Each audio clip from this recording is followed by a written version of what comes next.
سبب الوقفه هي الاقتطاعات. كانوا تيقطعوا لنا من 2001 ل 2011 للصندوق التكميلي، ومنين خرجنا حنا تقاعد ما لقيناش هذيك 11 عام، وبداو تيلعبوا علينا ما بين الصندوق التكميلي والشركه. الشركه تتقول لك انا نعطي هذوك، تيقول لهم رفعوا بهم دعوى ربحوهم وفيها لي زانتيري الفوائد.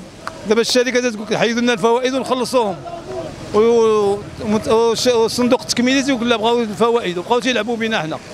القضاء حكم لصالحنا في جوج دعوات بالاستئناف حتى هو لصالحنا، والسيد الرئيس ديال المحكمه التجاريه قال لهم عطيو للخدامه فلوسهم، وبقاو نتوما زعما في هذا الاختلاف ديالكم ما بين الفوائد ما الفوائد عطيو للخدام. ما بغاوش يديروا معنا هذا الحل. هذا قررنا جميع الحلول درنا معاهم. هذا وحنا قررنا باش نديروا وقفات احتجاجيه. على التعاقد ما نفكش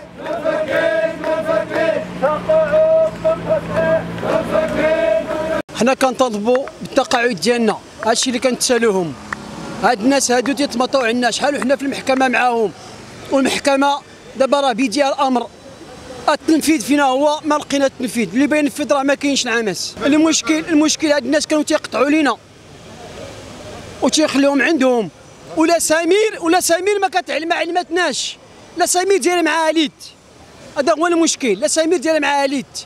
الناس اللي كانوا قبل تيقطعوا لينا وما تيديوش للصندوق.